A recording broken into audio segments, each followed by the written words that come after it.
Good evening. It's wonderful to be here in Manthan on this platform.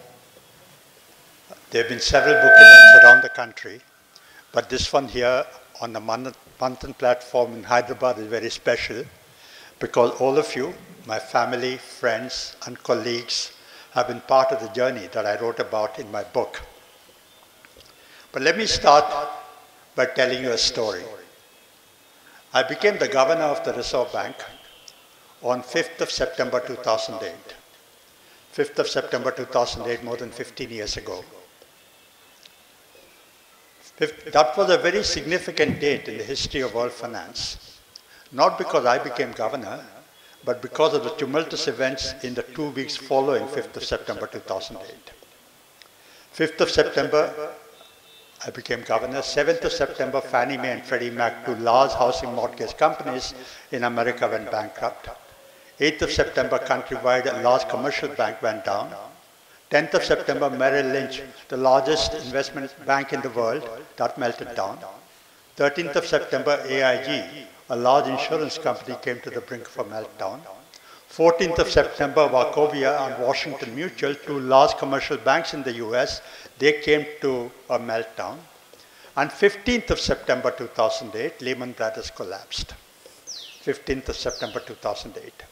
The collapse of Lehman Brothers on the 15th of September 2008 plunged the world into a deep financial crisis which took a devastating toll on global growth and welfare. Global finance went into a downturn, into a near-death experience. Global growth went down, went into a downturn not seen since the Great Depression. Governments, central banks, policymakers, regulators everywhere were concerned, anxious, scared. Public everywhere was worried about their money. Financial markets went into a tizzy. So the crisis that started in the US subprime sector ricocheted around the world and affected every country. India too was affected. Our growth dived, rupee crashed, markets went into a panic. All our financial markets, our currency market, our money market, our bond market, our equity market, they all went into a tizzy. But in India, there was dismay, disbelief, denial about why we should be affected by the crisis. The narrative was that the crisis should affect countries. It's okay it affected the US and Europe because those banks there had indulged in subprime lending, had indulged in some excesses. Their regulators were sleeping at the wheel. It's okay if they're affected, but why should we be affected? In India, banks were well behaved. They did not have toxic assets. They did not do any subprime lending. Our regulators were vigilant. But the story they constructed gradually was that we should not have been affected by the crisis by rights, but we were affected because this new governor came and brought on the crisis. There was no way I could defend myself against that, so I went along with that. So wherever I went, in the country or around the world, people would ask me, "Sir, when will the crisis be over?" As if I knew. Nobody on the planet had an answer to that question. But regardless, I used to say that since you people say that I brought on the crisis would end when my term is over. And for good measure, I used to tell them when my term would be over.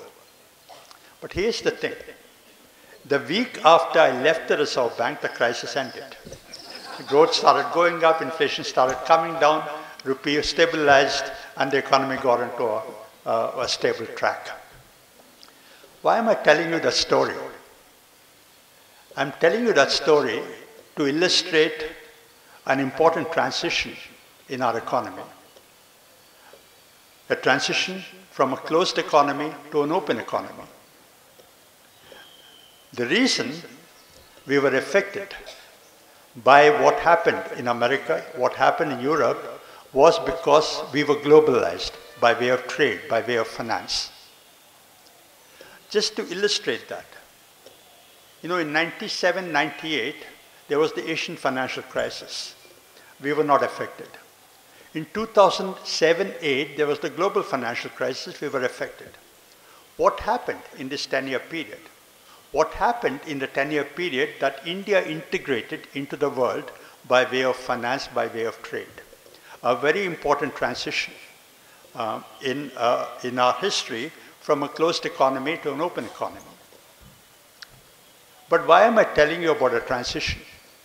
The reason is this.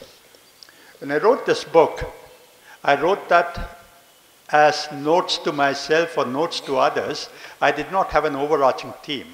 I just wrote them as notes. There was no theme that I thought of. But now that the book is a finished product and I read it all together, I realized that I can tell my story in terms of all the transitions that I saw over my 50-year career. And one of those important transitions is, of course, from a closed economy to an open economy. Another transition that I saw, I want to talk about, a transition that most of you relate to, from gender disparity to gender parity. All around the world, here in India, we've seen over the years, we moved from grave gender disparity to gender parity.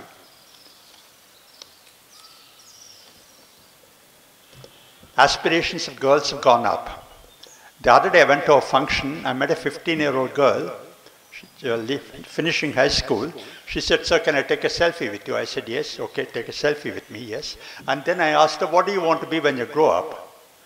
I thought she would say, "I want to be governor RBI like you, or I want to be an IAS officer like you." But she said, "I want to be an astronaut like Sunita Williams." That's the way aspirations of girls have gone up. Girls today want to be IAS officers, IPS officers, they want to be corporate executives, they want to be financial sector professionals, doctors, engineers, professors, journalists, chartered accountants. They want to be Indira Nuyi's, Kalpana Chawla's, Geeta Gopinath's. Girls' aspirations have gone up. But I want to talk about the transition from gender disparity to gender parity in the narrower context of the civil service that I write about in the book. Within the IAS, we moved from gender disparity to gender parity, but not far enough to declare victory. We evaluate gender parity in the IAS by two measures: at the time of recruitment and by way of career management. But in terms of recruitment, if you see, the IAS was instituted in the late 40s, early 50s, up until the early 70s, women in the IAS were just a trickle. They were just about 10%. When I joined the IAS in 1972, in our batch, there were 15% women. In the later batches, it increased. These days, it's about 30%. Overall, today, about 1/4 of serving IAS officers are women. That's a good thing, but it's not far enough. We've not achieved complete parity. But if you look at career management, the disparity is even starker. Historically, there have been some positions, some posts that have been stereotyped as for women, and some posts stereotyped as for men, and women were not posted to positions that were reserved for men, like in finance or industry. Take the position of a collector. Being a district collector is the defining job of an IAS career. In fact, in my parents' generation, you did not become an IAS officer, you became a collector. Right? So that was the defining job of an IAS career. Women were not even being posted as district collectors up until the late 70s. But today, happily, many women are collectors. 2 years ago, there was a news item that of the 14 districts in Kerala, 10 were headed by women. So we've achieved parity. We're moving towards parity, but not sufficiently fast enough to declare victory. But if you take a broader view of this transition from gender disparity to gender parity, look at education, for example, primary education, or look at girls broadly. They used to say 30 years ago that if poverty has a gender, it is female. If poverty has a face, it is that of a girl child. We've moved from that. 50 years ago when I used to go to villages, you girls would gather around the jeep when I go to a village, And the image I have of the girls at that time is skimpily clad girls with scruffy hair, ashen faces, anemic looks, vacant eyes. But today, if you go travel in the hinterland of the country, the image that you see is healthy girls, well-dressed, going in a uniform on a cycle to schools. That's been a big transition. As they say, education experts say that there are three challenges in education: enrollment, retention, and achievement levels. Enrollment we've cracked. Enrollment for boys is 100%, for girls is nearly 100%. We've done that because of the midday meal program. As an Indian, I'm very proud of the midday meal program. It's a great development experiment. No, it's unprecedented anywhere in the world that we supply a hot meal to 100 million children every day, a hot meal. So that has solved the enrollment problem. But retention used to be a problem, especially for girls. Then we realized that one of the problems really is that there are no toilets for girls. So there was a massive program for building toilets. And that has to a large extent solved the retention problem. Achievement is still a challenge, both for boys and for girls. So that we have to crack still. So I went to Yale last year, as they said in the introduction. Yale today has a program for getting girls into STEM, science, technology, engineering, and mathematics, STEM. I think we should have a program like that too, to get girls into what were considered men's areas of study. So that's another transition that I saw. I can tell my story in terms of many transitions that India witnessed, from being a poor country once synonymous with mass deprivation to being the 5th largest economy today, a transition from a Hindu rate of growth to being the fastest growing large economy, a transition from being a predominantly agricultural economy to being a byword today for digitally driven a service economy, transition from docile federalism to contentious federalism, as we've been seeing since the election results have come, many transitions. But as I said, I've written the book not to talk about transitions. I've written the book just as some random notes to myself. But let me tell you in just 5 minutes why I wrote the book. Many of you might have heard of my previous book, Who Moved My Interest Rate, which I wrote shortly after demitting office as the governor.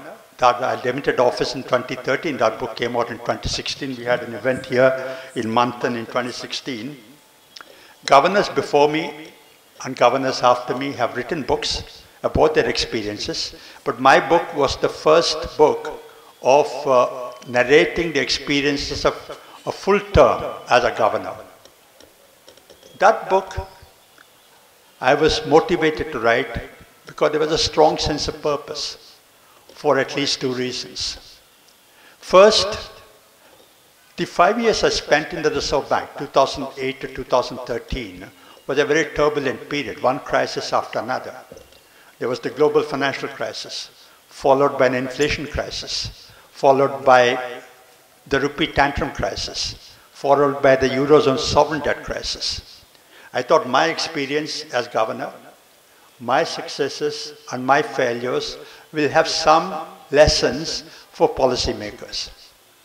The second reason I wrote the book was because many people don't understand the Reserve Bank. They think of it as a mysterious institution doing some mysterious things.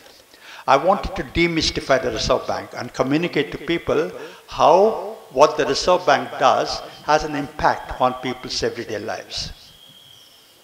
When many people who read that book, especially youngsters, said, "Sir, why didn't you write about your IAS career?"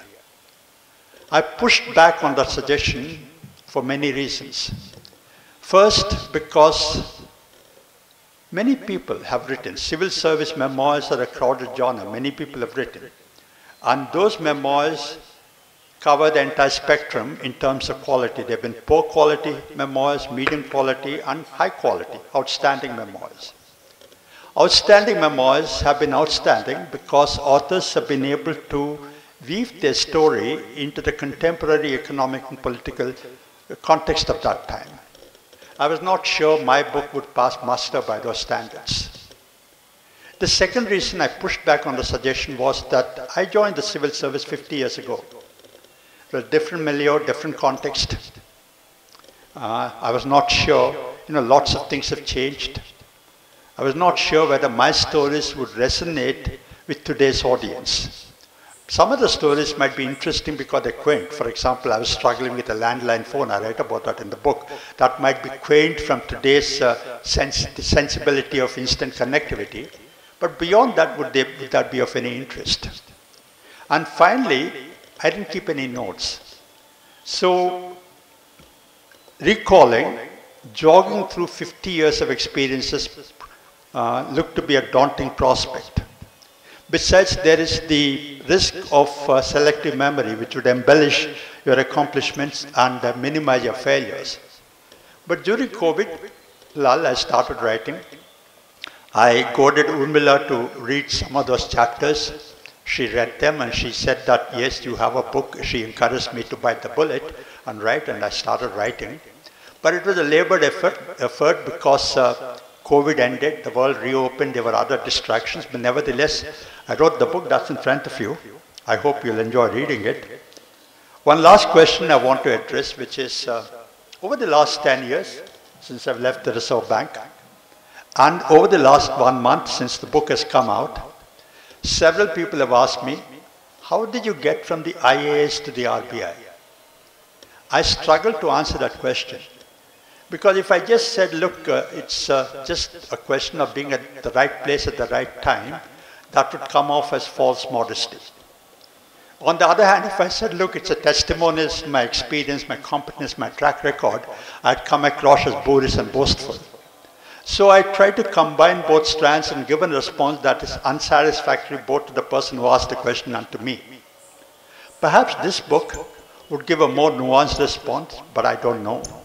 But what I want to say is that this is not a guidebook for getting from the IAS to the RBI. I hope, that's not the intention with which I wrote this, I hope you'll enjoy reading it. I hope some of my stories, some of my experiences will resonate with your own experiences. So thank you very much. Thank you. Thank you, sir. First, I must confess that I have a privilege.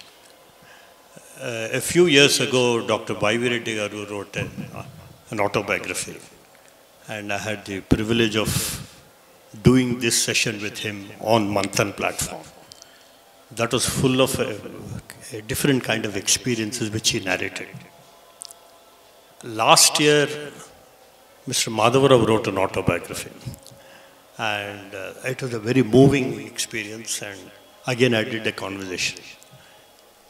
And now, I think I'm privileged to once again be able to do this with you.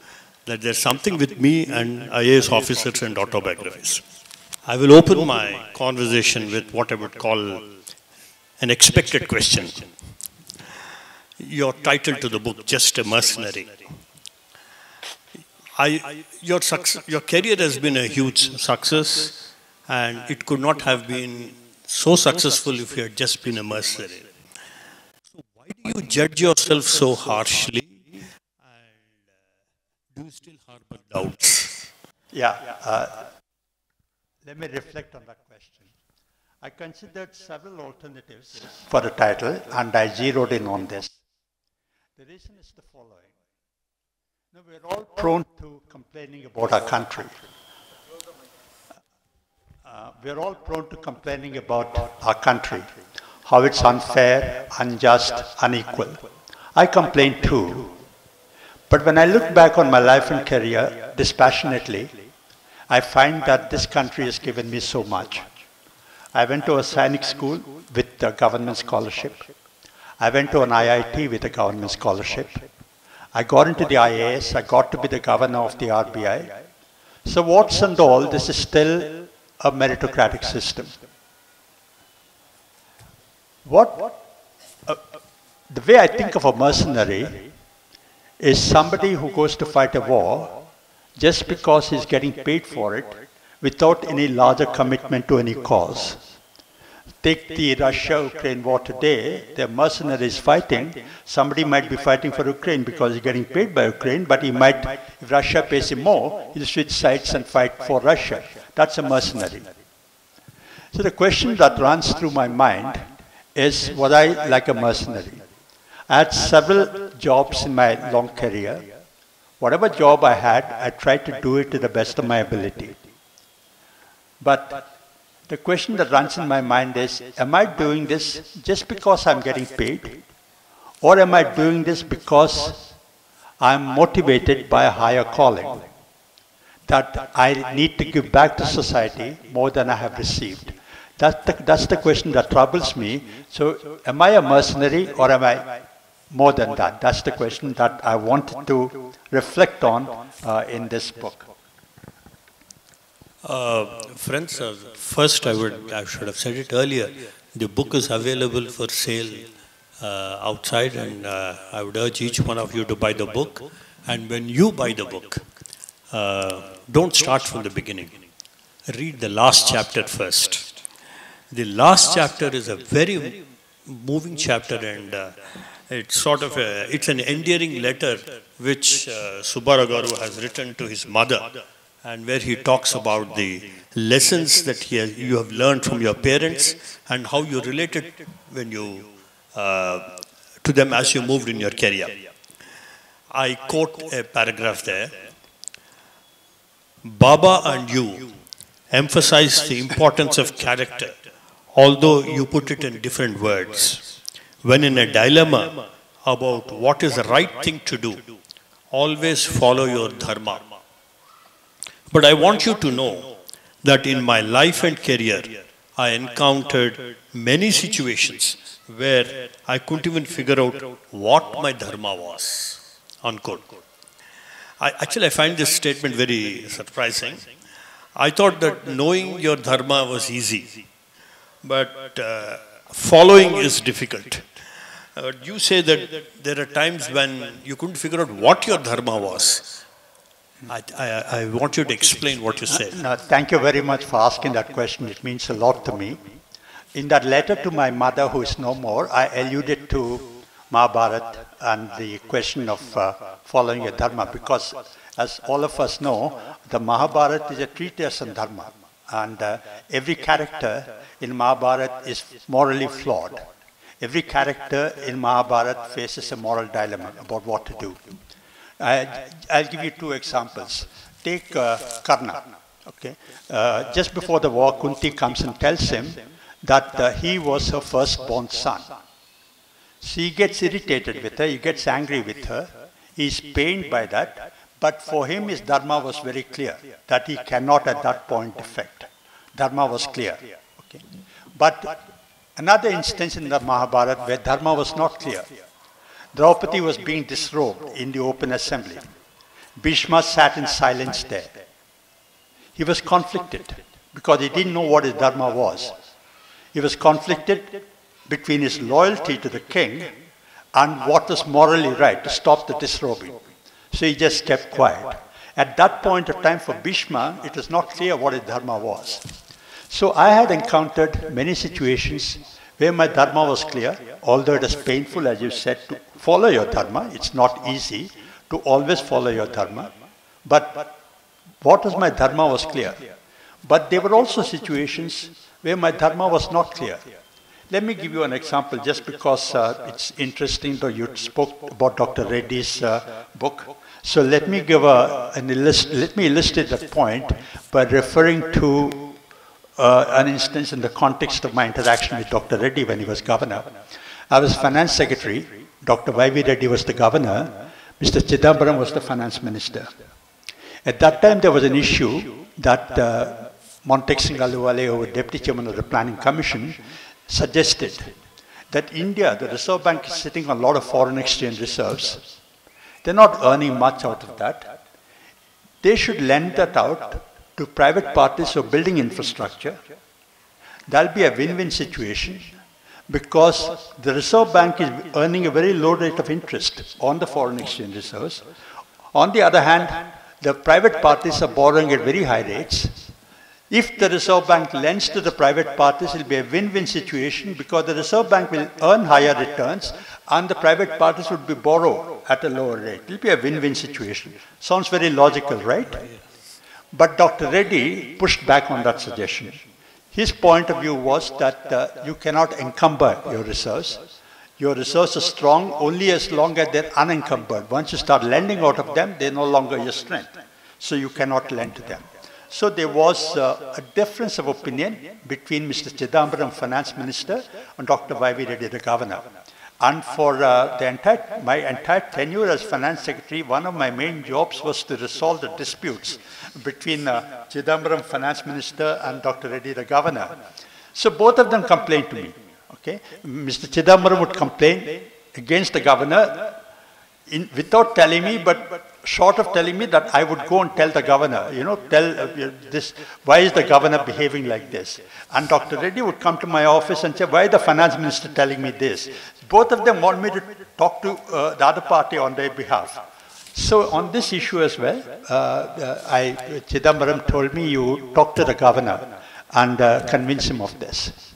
And Dr. Reddy didn't budge. He said, if you insist, I'll have to take it to the board.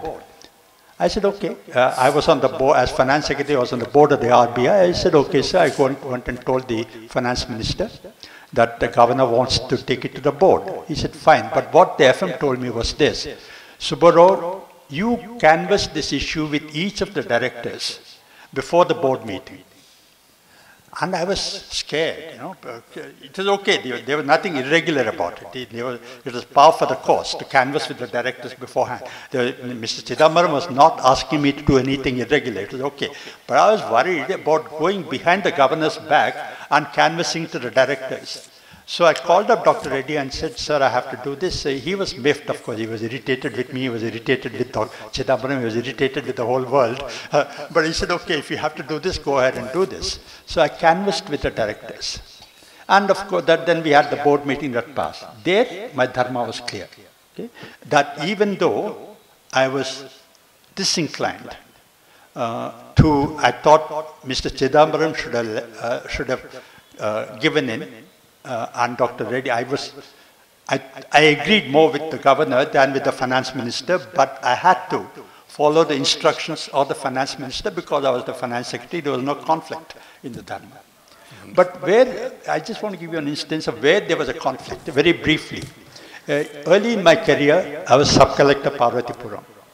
One of the things that I had done was to implement land transfer regulation, restore land rights to tribals.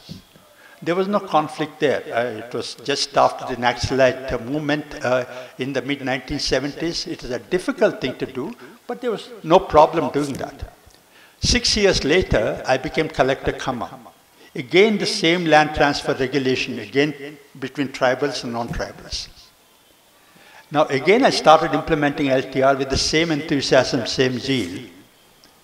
But then when I look back, I realized that the Khammam situation was quite different from the Parvathipuram situation. The Parvathipuram tribals lost land because non-tribals exploited them, gave them loans. They couldn't repay the loan, they defaulted, so they became bonded labor, they took away the land. In Khammam, it was the small farmers of Krishna and West Godavari districts who went to Khammam, bought the land in a market transaction. They did not exploit the tribals. So I was conflicted. That was an area that was an instance where I did not know what my dharma was. And I'm sure that if you look back on your life and career, you will come across situations where you probably were conflicted by what your dharma was. Thank you, sir. Very insightful. We'll go back to your interview in the IAS. I must here mention that 2 days back, I was watching a Satyajit Ray film and an interview was going on. And the first question the interviewer asked for a junior accounts officer was, what is the capital of Czechoslovakia? Okay. He was nonplussed. You write about your IAS interview and how it started off disastrously.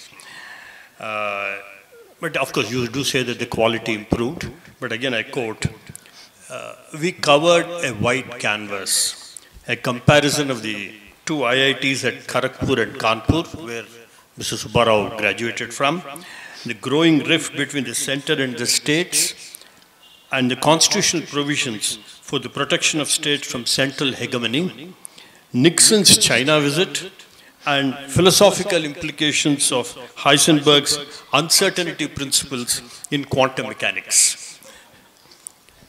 I just want to, in hindsight, what did you learn from that experience? Yeah, just 2 minutes to set the context for my response. I want to tell you about my interview. My interview was in the first week of March.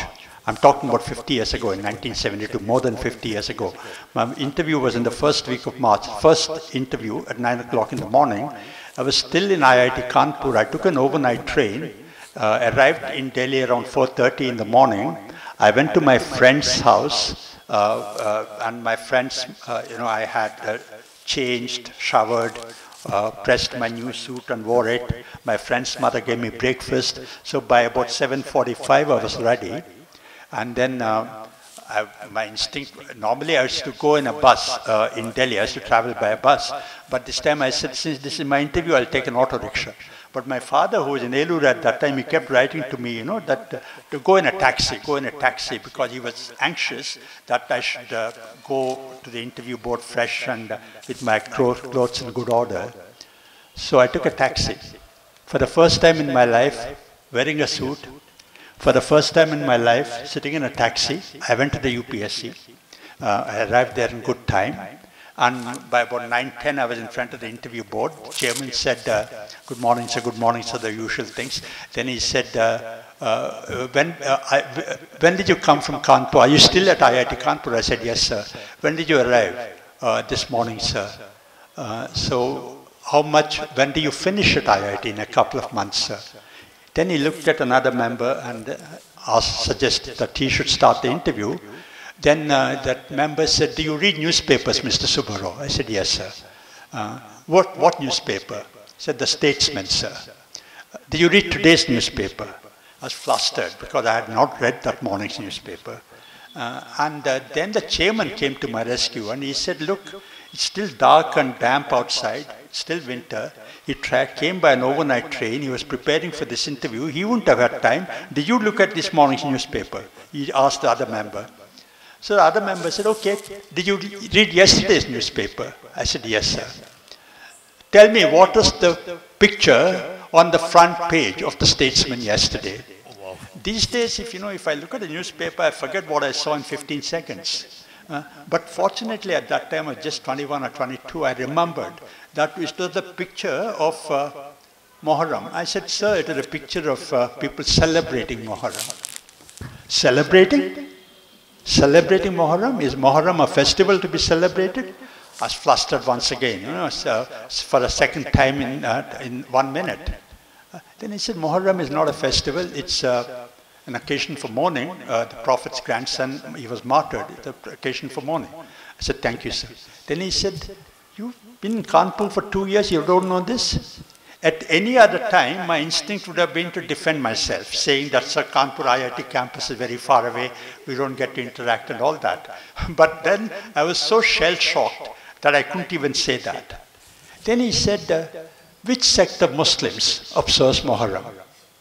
Then the chairman said, he doesn't even know what Muharram is, why do you ask him all this? So that interview by which I said so much store completely dissolved in front of me. I said, okay, these people is finished. These people are going to go through the motions for about 10 to 12 minutes and they'll leave me.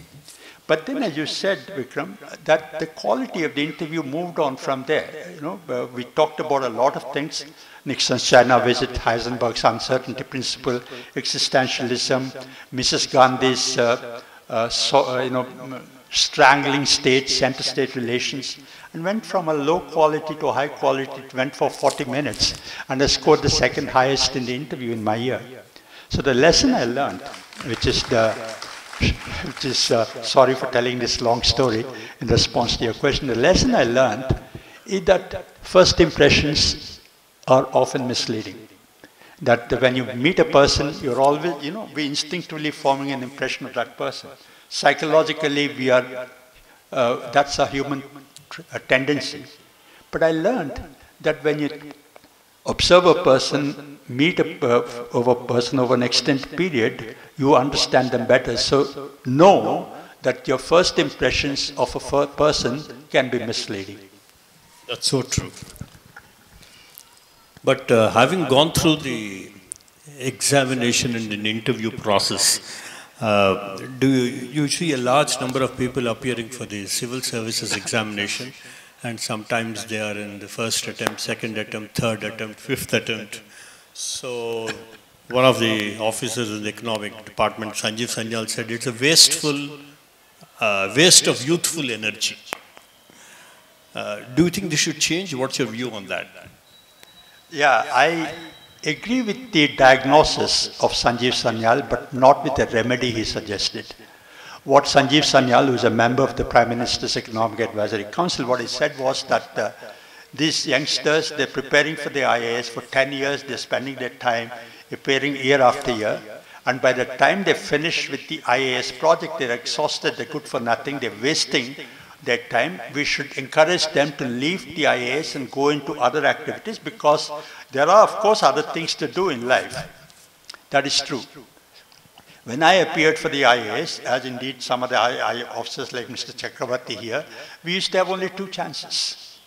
And about 80% of the recruits in my batch of the IAS were first-timers. They appeared for the first time and got in.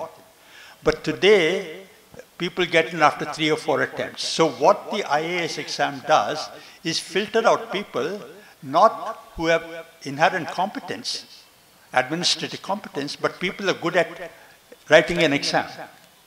So it is true that people are spending, it's a 10-year project, they go year after year because they got 6 attempts now and the upper age limit is 32. So there's a case for reducing that because, you know, look at the youngster, 25 years, he's attempted twice, studied for 2 years, and then he says, oh my God, you know, I'll appear once more. Because there is that, what we call sunk cost fallacy. I've invested so much, I don't want to get out now. So I think there's a case for reducing the number of attempts and compressing the eligible age limit so that the exam, there's no perfect exam in the world that can select a perfect IAS officer. We have to admit that. But at least people are not wasting too much time. Once they've done 2 or 3 attempts, they should call quits and go into other areas.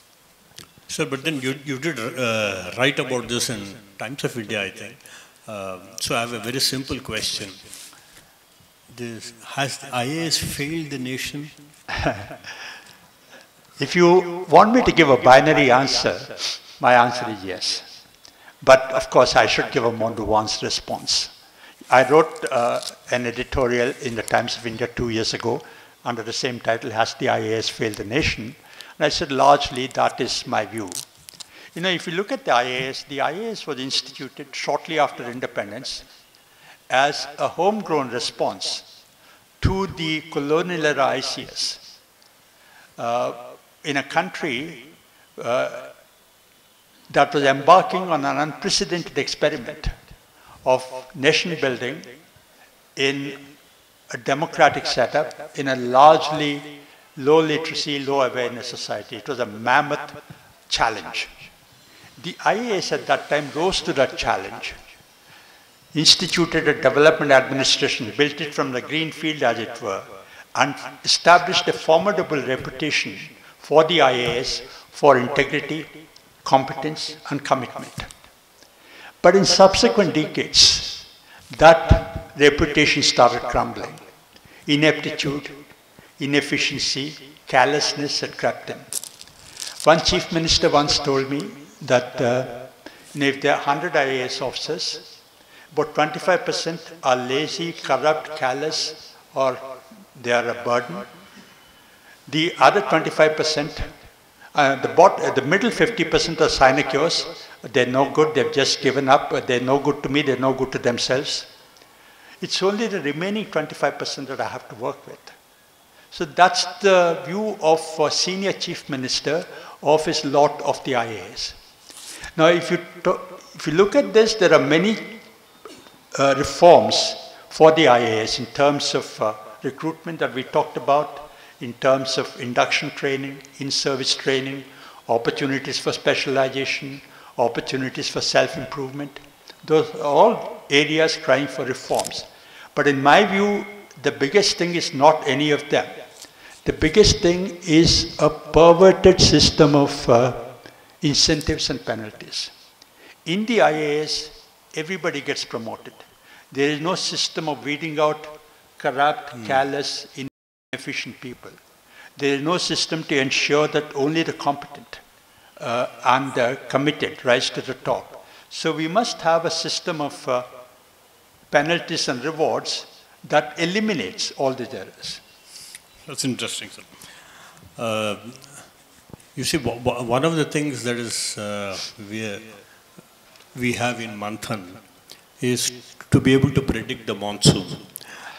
We have an important spiritual friend, I don't see him here, Dayakar, he's somewhere here. And every time we start a Manthan, I ask him, will it rain? He says, no, Ivala Raj sir. And 99% of the time, he's right. I don't know why the government of India doesn't use Dayakar more often.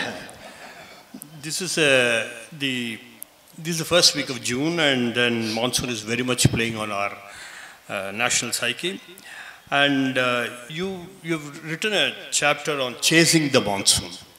Again, a quote.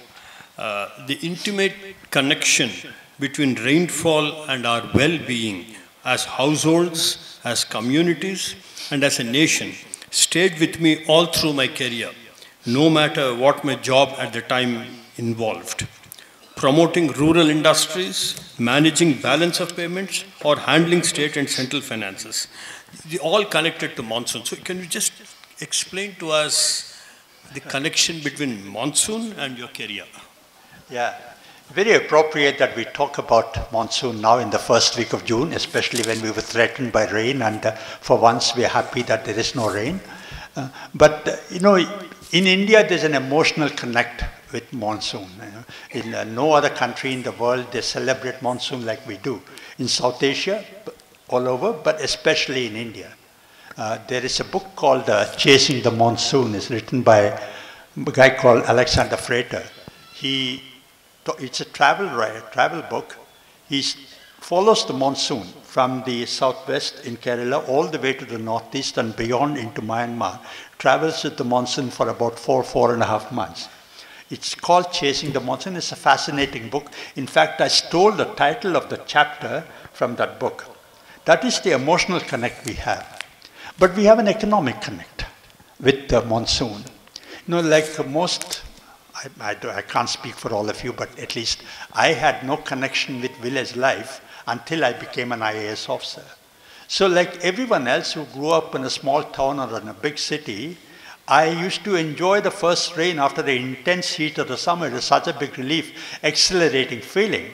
But after that, rains in subsequent months, we treat that as a nuisance because our leaks our roofs are leaking, our roads are flooded, our clothes are wet. It's a nuisance, right? But only after joining the IAS, when I became sub-collector, I realized that the entire economy depends on monsoon.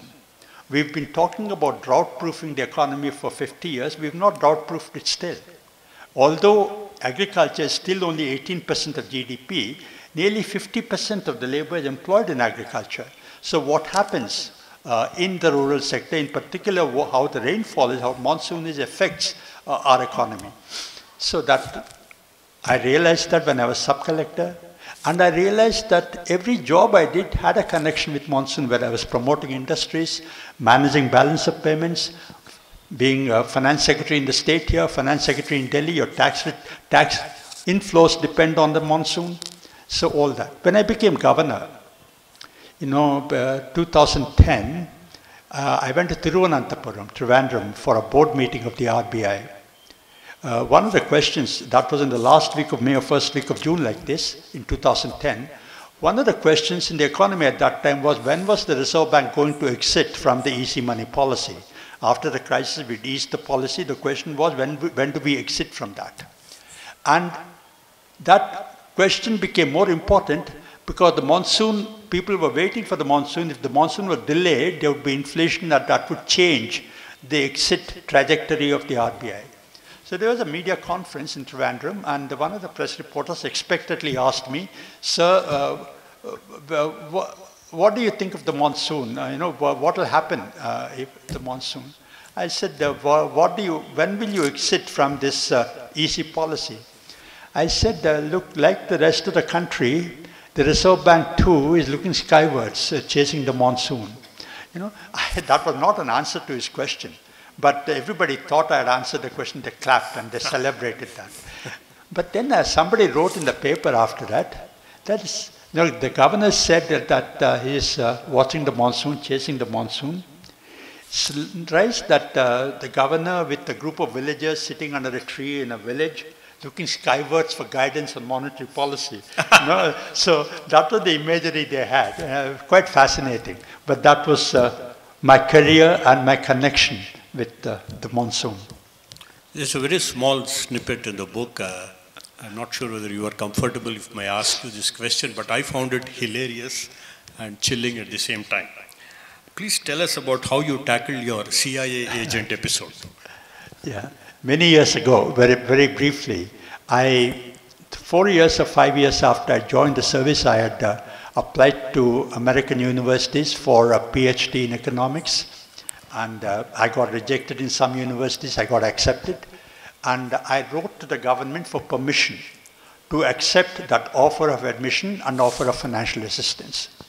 In the state government, it was quite easy to handle. They're quite positive. They approved it after asking a few questions, and they sent it to Government of India for their approval. This was 1977, 76 emergency period, So Government of India, they wanted to stop me. So they said, how did you get financial assistance? How did you get admission, first of all? You studied physics, and this is economics. How did you get into economics? Not only do you get admission, but you're offered financial assistance. This cannot happen. You must be a CIA agent. Those of you who are old enough, you realize that time during the emergency, every third person was treated or suspected to be a CIA agent. So I didn't see the file, of course, but one of the undersecretaries said, we're examining if you're a CIA agent. I'm in a friendly mood. He said, you shouldn't have said that, but he told me. And I'm sure that they conducted an investigation into whether I was a CIA agent. And after about 10 months, after I lost 1 year trying to get approval of the government for admission, that was approved. But that was my CIA agent connection. And I found it very hilarious, frankly. This is how the government works, maybe. Sir, here we're talking about one of your most challenging assignments, the Arak bottling assignment. Yeah. Yeah. And the challenges you have to face. I have first a simple question, and then I want a detailed answer on why you think the bottling assignment was the most challenging. The simple question is, did you taste the product which you worked on? Not at that time, okay. Not as part of the job, certainly. So here you say in your book, as I look back in my career, I count the 1 year as an OSD for the Arak bottling as the most challenging and easily the most enjoyable assignment of my IAS career. Do you still see it as your most challenging task? I mean, even more challenging than the house of fire you entered into when you became a governor? In some sense, yes. In real time, every job looks challenging. When you look back, some challenges are more daunting, but this certainly was an assignment that taught me a lot of lessons. Just to give you the context, when NTR became Chief Minister for the first time in 1983, then he became Chief Minister again in 1985, NTR was a teetotaler. Not only was he a teetotaler, but he had contempt for people who drank. And he was pained by thousands of people in the state who were drinking, and their families were crumbling, poor households. And many were drinking adulterated liquor and dying. So he wanted to impose prohibition. But the finance department at that time, Mr. Madhavrao is here, he was in the finance department at that time, he told me, they pushed back, saying that if you implement this, we cannot implement your other flagship schemes like Rice at rupees 2, etc. So NTR acquiesced in that. He said, okay, if I cannot impose prohibition, some of you might be confused, NTR imposed prohibition when he came back in 94. I'm talking about his first term in 1985-86. At that time he said, okay, if I cannot impose prohibition, I will do the second best thing. I will set up bottling plants. One bottling plant in every district of the state, so that it is branded government liquor. At least people are protected from drinking adulterated liquor. They took that decision. It was to be done in a 9-month period, and they appointed me as officer on special duty for AREC bottling. My first reaction was, why me? And there are 250 or 300 IAS officers in the state. Why did they pick on me?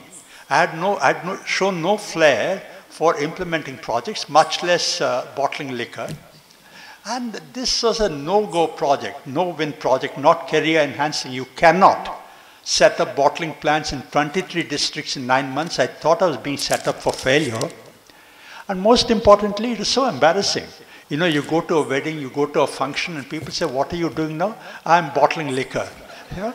Like they interview the IAS toppers every year.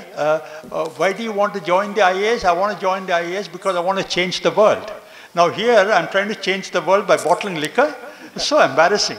So I was distraught, angry, frustrated, brooding. So I went home, I brooded for about 3-4 days, and then I realized that if I have to do this, I will do this. And then I got together a team, we did this. That's not important to the story, but we got the project commissioned 3 days before the D-date. All projects completed, commissioned, all systems in order, all staffed, everything was done just for switching on. It gave me a great sense of accomplishment. What I thought was an impossible, uninteresting task became an interesting, enjoyable task. I learned several lessons from that. The first lesson I learned was that I shouldn't be vain. I thought that I was such an important guy that this job was unimportant for me. That it busted my ego, told me that get rid of your ego. Everybody has to do this. The second lesson I learned was that you should not fear failure. You can learn a lot of lessons when you move out of your comfort zone. All of us resist being pushed out of our comfort zones. But there are lessons to be learned, especially for youngsters here. There are lessons to be learned from being pushed out of your comfort zone. The third and most important lesson I learned is this. If you go to a leadership seminar or read some self-help book, what do they tell you? That the secret to success in your life is to discover your passion and pursue it. That's what they tell you. Whether you read Jonathan Livingston Seagull or any other book, Chasing a Ferrari, Why I Sold My Ferrari, or this is what they tell you. But that I found was impractical. Life does not give you all the time opportunities to pursue your passion. Your passion might be something, but you may not have the opportunity to do that. My passion might be to play a piano, but I can't make a living by piano because I can't play the piano well. Okay? So the lesson I learned is that what is important is not to do what you pursue your passion, but whatever you're assigned to do, do it with passion. So whatever you have to do it with passion. That's the lesson I learned. So we are at 7:35. 35. Yeah. Two, three questions for a little more than that, but cut me short if I'm being too long. No, not at all. It's very interesting. You write that in the JPC meetings on the 2G scam, you went from being a hero to a villain, and who failed to further the best interests of the government. I want to know your opinion on this. Why did you judge yourself like that? I don't know how many of you remember the 2G scam. This was in 2008-9, when the Department of Telecom wanted to give fresh licenses in all the telecom circles, and I was finance secretary at that time. This was 2008 I'm talking about. Everybody agreed that more licenses should be given. And when Department of Telecom proposed that they would give licenses and they would give 2G spectrum at the same price as was given at 2001. We're talking about 2008. When the file came to me as finance secretary, I said that we must rediscover the price through a fresh auction. My reason was this, that in the period between 2001 and 2008, the world and India realized that spectrum is a scarcer commodity than we thought. So I thought some of the scarcity premium must accrue to the government. So I said we must rediscover the price. Department of Telecom pushed back against that suggestion. So eventually they gave licenses at the 2001 price. But here I must tell you, people tend to conflate two things when they talk about the 2G scam. There are two separate issues. One was the alleged irregularities or illegalities in giving licenses, which was done by the Department of Telecom, the Finance Ministry, and I in particular had nothing to do with that. I'm talking about the other issue about the price at which spectrum must be given. So they gave it away at the 2001 price. That was agreed to in a meeting between the Prime Minister and the Finance Minister and the Telecom Minister. I was present at that meeting. But within 3 months after that, so 3 or 4 companies which got a license, they went for a public issue, and people realized that they were making windfall profits. So there was a realization that the government gave away spectrum at below market price, much below market price. And this became a scandal. It started acquiring a scandal proportion. And that the government went against the advice of its own finance secretary, added fuel to the fire. So there was, as you recall at that time, there was a CAG special audit, there was a JPC probe, there was a Parliament committee probe, there was a CBI inquiry, all sorts of things at the same time. I appeared before the JPC, I appeared before the Parliament committee. I thought they would compliment me as a hero because, I said we must rediscover the price. I went in like a hero, but then they started grilling me. Said, okay, why didn't you pursue your suggestion? You think you said you rediscover the price, but why did you not pursue your suggestion? I tried to tell the committee, sir, I'm a civil servant. There's only so much I can do. The government was not doing anything irregular or illegal. So I advised the government, but the government decided to do something else. I cannot stop that. But they were not willing to listen. So by the time I came out of the JPC meeting, I felt like a villain. No, I went in thinking that I'll be a hero. I came out as a villain. But here is something heartening. I gave evidence before the CBI court. And the CBI court, in the judgment, said that the Finance Secretary Subbarao was a sterling witness because he said, among other things, that it is open for a democratically elected government. If they want to give something below the market price, it is open to them. It is not open to anybody to question that. That's what I said. It's open to them to sacrifice revenue. And the judge complimented me in the judgment. That's a lovely idea. The next question is on the vexing center-state relations, and I find that the episode you wrote about Jyoti Basu was very touching and heartening. We live in an area of great strain today of center-state relations with growing centrism, and the worry is also that it is increasingly becoming confrontational. So that's why I said I'm particularly touched by the episode of Jyoti Basu and in the context of demand for higher financial flows to the states. I think that consensus building seems to be an art that is forgotten. Do you think that now I want you to tell us about what exactly happened in the Jyoti Basu episode first, and do you think that we lack leaders of the stature of Jyoti Basu, and what's your take of federalism today?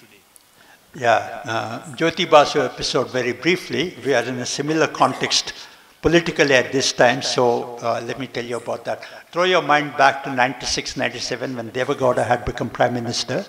You recall that Deve Gowda became Prime Minister with the support of Chief Ministers. So shortly after he was sworn in, chief minister started demanding the pound of flesh, give us more money.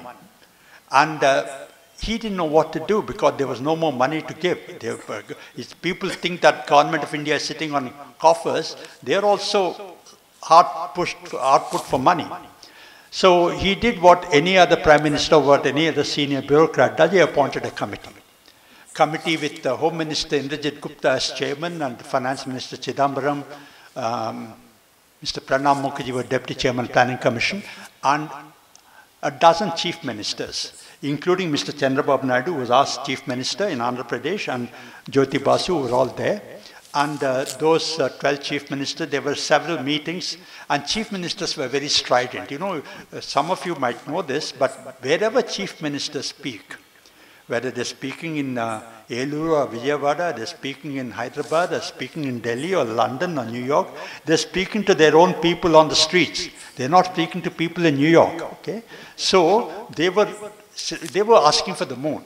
Why does government of India need so much money? They must give more to us. So the demands went up. You know, government of India should give away 90% of their revenue to states. So you know, we went through committees, subcommittees, sub-subcommittees, etc. It was an exasperating exercise. After about 6 months, there was a final meeting on Saturday afternoon in Vigyan Bhavan in Delhi.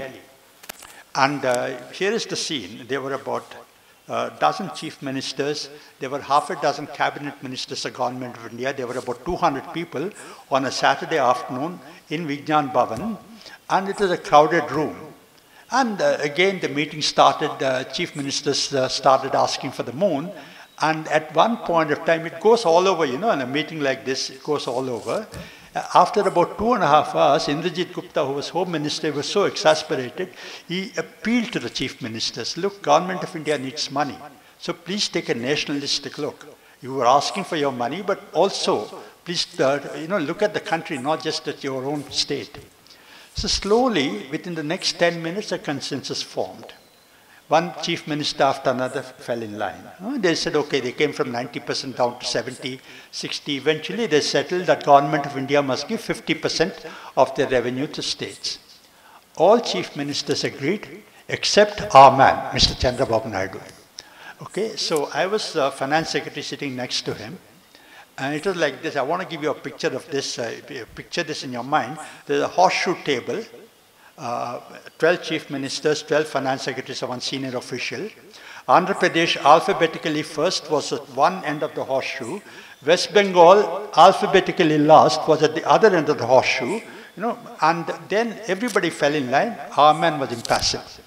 Then he asked me, he turned to me, he whispered, Subbarao garu oppesukundamandi. I said, sir, oppesukundam meer edo chepparu andaru cheppesaru meer kuda chepparu ippudu manam oppukune time vachindi kada oppukundam. This was a private conversation in Telugu between us. But everybody knew. They were looking at us and everybody knew what I told him, or I don't know what they said. But they started looking at me. I became very self-conscious because they thought I was the enemy, stopping him. You know? So, but this man would not budge. You know, when he was looking at the roof. Then Jyoti Basu, he got up. Absolute silence in a room of 200 people. And Jyoti Basu got up, so everybody thought old man is going to the bathroom. But then he got up, started walking around, tripping over toes, traveled all the way from West Bengal to Andhra Pradesh. It took him a minute and a half to come across. I half got up from my chair. You know, then he pushed me down, saying like this. He put his other arm on Mr. Chandrababu Naidu's shoulder and said, Babu, we've all had our say. You also fall in line, you know, Home Minister is saying that the country has problems. So this is a time when we must take a national view. He didn't even wait for Babu to answer. He just started walking back towards West Bengal. So within 10 seconds after that, our man said, okay. And then everybody smiled and we all departed for our well-earned tea. Okay? But here's the thing. 2 weeks after that, the Devagowda government fell. And I don't think anybody even recorded the minutes of this meeting. But to answer your question, my respect for Jyoti Basu had gone up after that. I mean, several other experiences I can tell you. Some of them I write about in the book. But people who with state chief ministers, but were able to take a national look. That is what is important for India as a federal union. Wonderful stories. I will also refer to, I can see a few economists here, Geeta, Ramraj Garu and all. I refer to Manmohan Singh's advice to you on your assuming your office as a governor. And he said, remember, behind the numbers, there are people. How did you relate to this advice in your job as a governor? Because I think that's a very telling advice. Let me give you again a context to that. When I was appointed governor, I went to call on the Prime Minister in the South Block, Dr. Manmohan Singh, in his office. And I had met the PM in meetings and all that, but this is the first, one of the few very one-on-one meetings between the PM. So I thanked him for appointing me as the governor, and we talked about the economy, we talked about Delhi, Mumbai, RBI, etc. for about 10 to 12 minutes. And then I said, sir, do you have any advice to give me? Because he was himself governor of the RBI. He said, what advice? I'm a very humble man. He said, what advice would I give you, Subbarao? You've been in the IAS, you've seen the country, you've been in the RBI board, you know everything, you do well, I'm sure you'll do well. Okay? Then after about 3 minutes, that conversation ended. I said, okay, so I'll take leave. I started walking back. And then, gracious man, he walked with me to the door. And at the door, he put his hand on my shoulder and said, Subbarao, since I know you asked for my advice, I changed my mind. I want to give you just one advice. You're going to the Reserve Bank. Reserve Bank is, a great institution, but people have a very insular view. When you go there, you'll get lost in numbers, growth rate, inflation, credit growth, money supply. But you will forget that there are enough people behind those numbers. Remember that. Now, that advice went off my mind 10 seconds after I left the PM's office. Within 24 hours after that, I became governor, and then 1 year after that, we were caught in a very fierce inflation. What I realized was that in the RBI, before every policy review, one happened this morning, we all saw that in the papers, the RBI consults stakeholders. They consult banks, they consult non-bank institutions, they consult economists like Dr. Yarram Raju, etc. They consult academics, they consult the government, they consult the financial markets. They don't consult poor people. Inflation hurts poor people more than anyone else. Inflation, as they say, is a regressive tax. It hurts poor people more than it hurts well-off people. If the price of the shirt goes up from 1,500 to 1,600 rupees, I may not even notice it. But if the price of the bus ticket goes up from 15 rupees to 16 rupees, poor people notice it. If price of rice goes up from 40 to 42 rupees, poor people notice it. So we don't realize, in the Reserve Bank we treat inflation, that bringing down inflation from 7% to 5% as a numbers game. We don't realize that there is poverty behind that. I related to that in the Reserve Bank, and then I went back to my childhood, how my parents brought up in a low middle class family with 6 children, 7 children at that time, with one income of my father, struggling through all this, as some of you might have experienced similar struggles in your childhood. So I related to that in that sense, to that advice. No, but sir, when you say that the voices of the poor are not, I wouldn't say not heard, but they are not consulted, I think it will make better story to tell if RBI consults politicians on these things, because they represent the poor. Yeah, they do represent the poor. They consult the government, which is, after all, a politically driven institution. But we don't consult MPs. I mean, MPs in the Parliament Standing Committee, yes, but not as such. Maybe you must write that suggestion in an open letter to the RBI. Yes. And just I think we're running out of time, and just 2 more questions. And this one is a difficult question, and I just want to ask the last but one question. It's a difficult debate which you alluded to in the book. How independent is RBI? Should it be? And will it be? Yeah, the RBI is more independent than most people think. That I'm sure. But first, 1 minute on why the RBI should be independent. Why should the Reserve Bank or Central Bank of any country be independent? The reason is the following. The core mandate of a central bank, of the Reserve Bank of India, is to maintain price stability and financial stability. Maintaining price stability and financial stability requires taking some painful decisions. Decisions and actions that might cause some pain in the short term, although they're good for the long-term sustainability of the economy. Politicians will not take such decisions because their mindset is driven by political cycles, by the election cycle. So you cannot leave price stability and financial stability to politicians. You need an institution at an arm's length from the government. That is the rationale for setting up a central bank at an arm's length, independent of the government. But having given independence to the central banks, governments are very disinclined, unhappy about central banks acting independently. So there are tensions. These tensions are not unique to India. We've seen them in other countries, in the US, in Europe, in the UK, in Japan, in Turkey. Trump, President Trump, he said the Federal Reserve has gone mad. He said China is not our number one enemy. Our number one enemy is the Federal Reserve. This is what Trump said. But American markets are mature, so they brushed it off. In India, it's because our institutions are not as mature. If the finance minister or the prime minister said the Reserve Bank has gone crazy or the governor has gone mad, the markets will collapse in the next 2 minutes. Okay? So we've got to be more careful.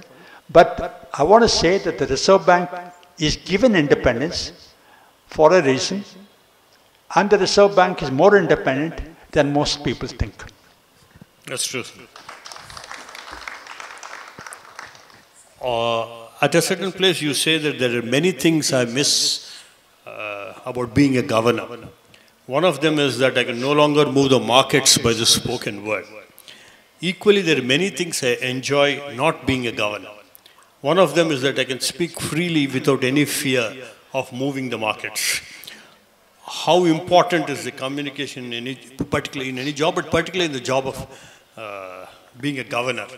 Will you allow me to tell a story for 2 minutes? Yes, in response to that, to illustrate how important communication is. I didn't realize it when I went in as governor. I learned on the job. But, we had an exchange rate crisis when the rupee was crashing. It crashed 20% peak to trough in a matter of 4 months. It was quite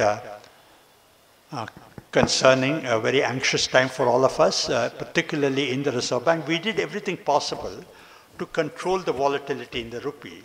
We sold foreign exchange in the market. We imposed capital controls. We took measures to encourage inflows. We took macroprudential policy actions. But even in spite of all that, the rupee continued to be volatile. So about 3-4 months after that, I invoked the Brahmastra. I raised the interest rate by 1 percentage point. Why did we do that? We did that because there was a lot of rupee liquidity which is fueling speculation on the rupee. We wanted to scorch that liquidity, so we raised the interest rate. No central bank uses the interest rate as an instrument for exchange rate management. No central bank does that. Even if they do that, they won't admit to it.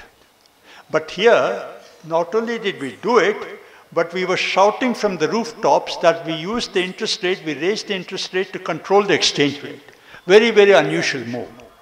Why did we do that? Because we did that to give a message to the market that the Reserve Bank is, complete, absolute resolve to control volatility in the rupee, that we will do everything possible. That was the message we wanted to give. This is 2012. Throw your mind back to that time, policy paralysis, stagnation in the economy, stagflation. So in the TV interviews that evening and newspapers the following morning, the story was, will this not hurt growth? RBI raised the interest rate, will this not hurt growth? There was a media conference at about 11 o'clock that morning, I knew that they would ask me that question, like, expected question. So I went into the media conference quite confidently, and expectedly the first question was, you raised the interest rate, will this not hurt growth? So I was prepared for it. I blurted out the answer, which is that, yes, the Reserve Bank is sensitive to the concerns of growth, but we had to raise the interest rate in order to control volatility in the rupee. We will withdraw this measure as soon as the rupee stabilizes, right? What I said was right. Okay. I said exactly the same thing that was in our policy. I said exactly the same thing that editorials had been written on. I said exactly the same thing that TV anchors said. But the market crashed. 5% in half an hour, the rupee crashed. I was flustered, bewildered, anxious, panicked about why, what did I do wrong? I said exactly the same thing. So I huddled with my senior management. But what went wrong? They said two things, they said, you were sounding too apologetic, we're sorry we had to do this, we're concerned about growth. You diluted the message. What they wanted to hear was the Reserve Bank is, it's our undivided attention is now on controlling the rupee. Nothing else matters to us. That is our only goal. That's what they wanted to hear. What I said was, we're concerned about growth, we're concerned about inflation, we're concerned about rupee, we're concerned about the monsoon, all sorts of things. I diluted the message. The second thing they said was that you were very apologetic. You were, you muffled the message. I said, what? I said, that you did not sound confident about what you did. What I said was that we will withdraw this measure as soon as the rupee stabilizes. The summary at that time was, you should have said, we will not withdraw this measure until the rupee stabilizes. You see the difference between the two? And somebody wrote an editorial the following morning that the governor is not an alpha male. At that time, I didn't know what an alpha male was. Even today, I don't know whether not being an alpha male is something to be embarrassed about or a badge of honor. But that's what it is. That's how important communication is of the central bank. I write about that in the book, both written and oral communication. And governors are quite careful about what they say. I must say that Subbarao Garu has been a champion of demystifying RBI and communicating what RBI does. And you must read his first book also to get a sense of that. Sir, the last question I have is this. There's an adage which says that those who can do, those who cannot teach. In your case, I think it's an exception. So if you can just tell us, how is your teaching career in the bucket list going? Quite well, I should say. In the last 10 years since I stepped down from the Reserve Bank, I've dabbled in the academia, both in India and outside. I've had the privilege of teaching, sometimes a regular course, sometimes just giving guest lectures, but it has been a learning experience because every time you teach, you learn. Every time I come for an interview like this, I learn, I prepare to the best of my ability. So it's given me something to do. Since in the last 10 years since I've stepped down from a regular job, there's not been any morning when I got up and said, oh my God, what do I do now? That's never happened. I had something to do, and I'm thankful to God and to all of you, my friends and well-wishers, for that privilege that I've had. Thank you. Thank you very much, sir. Thank you very much for being with Manthan. And all I can say is, please write another book. We'll have another conversation in Manthan. Thank you very much. Thank you very much. Hi, sir. Good evening. My name is Hanumantrao. I'm an ex-banker. Last time when Raghuram Rajan sir also came, I put the same question to him, which was not answered clearly. I would like to know from you, what is Hindu rate of growth, sir? What do you mean by that actually? Not in numbers, sir. What is the concept behind Hindu rate of growth? Why a religion is attached to the growth? I think you should ask the Hindu rate of growth. My response to that is that it's not like Hanumantrao, like you said, it's not 3% or 4%. But in the first 2 decades after independence, in the 1950s and 60s, our average growth rate was about 3%. Then Professor K. N. Raj, I think, Professor K. N. Raj, right? He said that India is condemned to a Hindu rate of growth. It's that we believed at that time that we are on the right path. We must be self-sufficient. We must not import anything. It does not matter if we are not able to export. We should emphasize public sector production. That was the philosophy that guided us. And because we were promoting national interest, we believed that it does not matter if the growth rate is not high enough. We believed that that's what we are condemned to, but we're getting something in return for that. That is my understanding of the Hindu rate of growth. Thank you. I'm sure Raghu would have given a more competent answer. So the RBI, like you said, and your article on the civil services on the IAS also, I'll just take half a minute. I was reading this book by Josie Joseph, The Silent Coup. And in that book, he actually refers to the Police Act of 1856, which was formed by the British, basically where he touches upon that the police in India, or when they were launched, the police force was supposed to protect the rulers and not the ruled.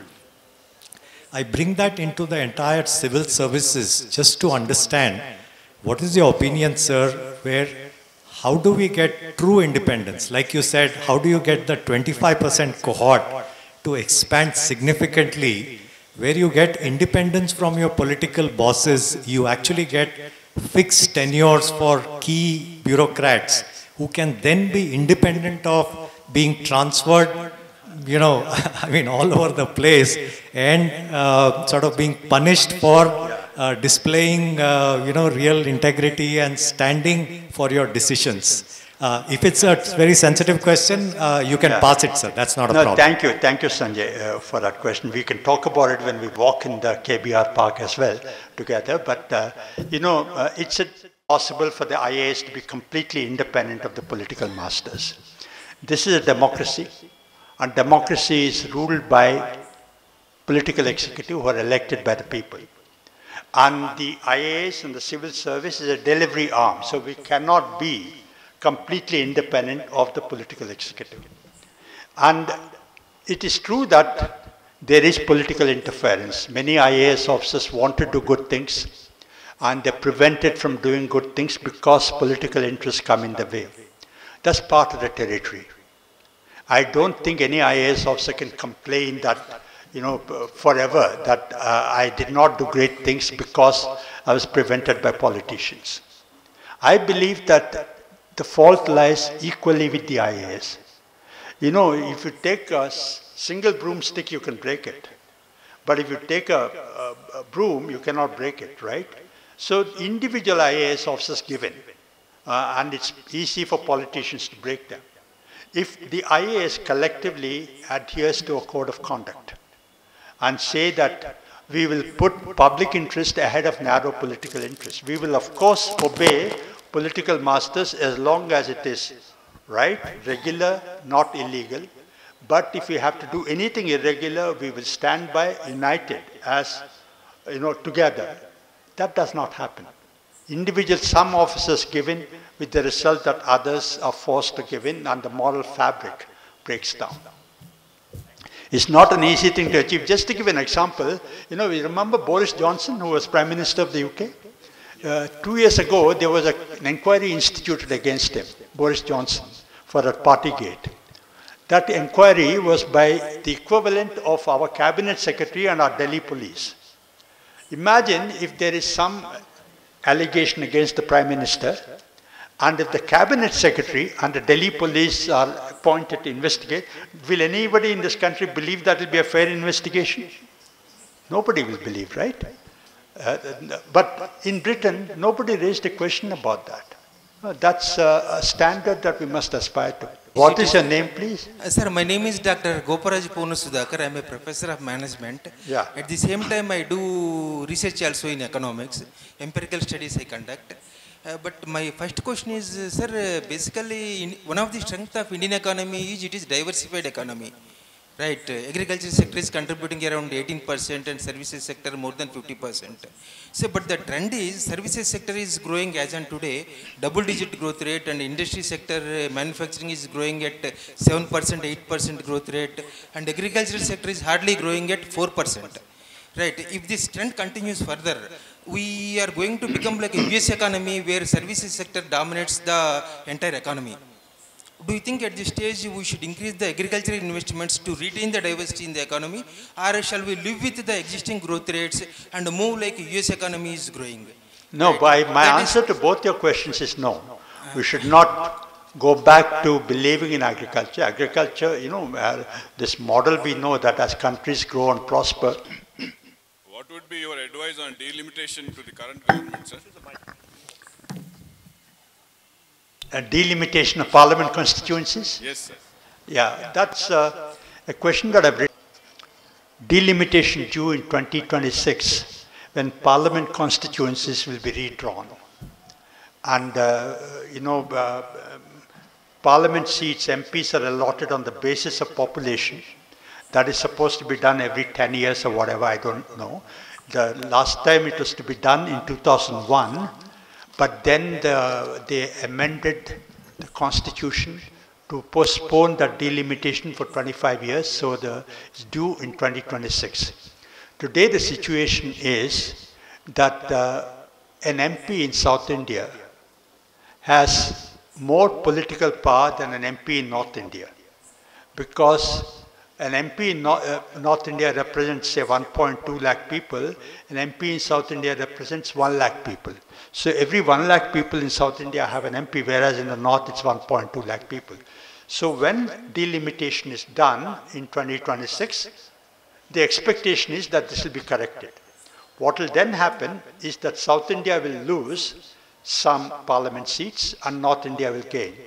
Political power will shift from the south to the north.